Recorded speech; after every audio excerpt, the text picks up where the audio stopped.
एक सर्वे के मुताबिक भारत में साल भर में शादियों पर जितना खर्च हो रहा है उतनी कई देशों की जीडीपी भी नहीं है। सनातन में शादी एक संस्कार होती थी जो अब एक इवेंट बनकर रह गई है। पहले शादी समारोह मतलब दो लोगों को जुड़ने का एहसास कराते, पवित्र विधि विधान, परस्पर दोनों पक्षों की पहचान कराते, रीति रिवाज, नेक भी मान सम्मान होते थे। पहले हल्दी और मेहंदी यह सब घर अंदर हो जाता था, किसी को पता भी नहीं होता था। पहले जो शादियां मंडप में बिना तामझाम के होती थीं, वह भी शादियां ही होती थीं और तब दाम्पत्य जीवन इससे कहीं ज्यादा सुखी थे। परंतु समाज व सोशल मीडिया पर दिखावे का ऐसा भूत चढ़ा है कि किसी को यह भान ही नहीं है कि क्या करना है क्या नहीं। यह एक दूसरे से ज्यादा आधुनिक और अमीर दिखाने के चक्कर में लोग हद से ज्यादा दिखावा करने लगे हैं। 48 किलो की बिटिया को 50 किलो का लहंगा भारी न लगता। माता पिता की अच्छी सीख की तुलना में कई किलो मेकअप हल्का लगता है। हर इवेंट पर घंटों का फोटोशूट थकान नहीं देता।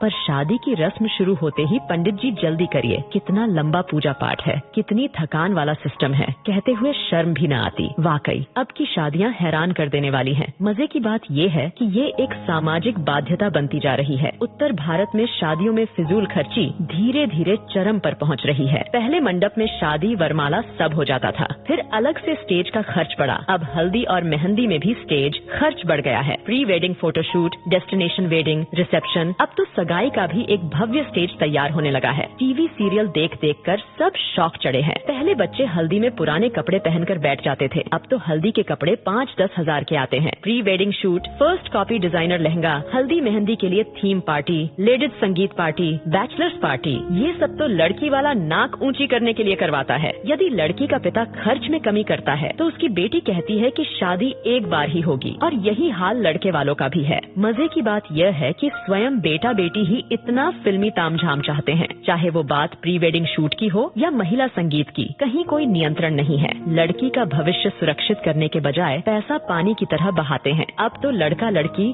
खुद माँ बाप से खर्च करवाते हैं। शादियों में लड़के वालों का भी लगभग उतना ही खर्चा हो रहा है जितना लड़की वालों का। अब नियंत्रण की आवश्यकता जितना लड़की वाले को है उतना ही लड़के वाले को भी है। दोनों ही अपनी दिखावे की नाक ऊंची रखने के लिए कर्जा लेकर घी पी रहे हैं। कभी ये सब अमीरों रईसों के चौंचले होते थे, लेकिन देखा देखी अब मिडिल क्लास और लोअर मिडिल क्लास वाले भी इसे फॉलो करने लगे हैं। रिश्तों में मिठास खत्म, ये सब नौटंकी शुरू हो गई। एक मजबूत के चक्कर में दूसरा कमजोर भी फंसता जा रहा है। कुछ वर्षों पहले ही शादी के बाद औकात से भव्य रिसेप्शन का क्रेज तेजी से बढ़ा। धीरे धीरे एक दूसरे से बड़ा दिखने की होड़ एक सामाजिक बाध्यता बनती जा रही है। इन सब में मध्यम वर्ग परिवार मुसीबत में फंस रहे हैं कि कहीं अगर ऐसा नहीं किया तो समाज में उपहास का पात्र ना बन जाए। सोशल मीडिया और शादी का व्यापार करने वाली कंपनियां इसमें मुख्य भूमिका निभा रही हैं। ऐसा नहीं किया तो लोग क्या कहेंगे, सोचेंगे का डर ही ये सब करवा रहा है। कोई नहीं पूछता उस पिता या भाई से जो जीवन भर जी तोड़ मेहनत करके कमाता है ताकि परिवार खुश रह सकें। वो ये सब फिजूल खर्ची भी इसी भय से करता है कि कोई उसे बुढ़ापे में ये न कहे कि आपने हमारे लिए किया क्या। दिखावे में बर्बाद होते समाज को इसमें कमी लाने की महती आवश्यकता है, वरना अनर्गल पैसों का बोझ बढ़ते बढ़ते वैदिक वैवाहिक संस्कारों को समाप्त कर देगा।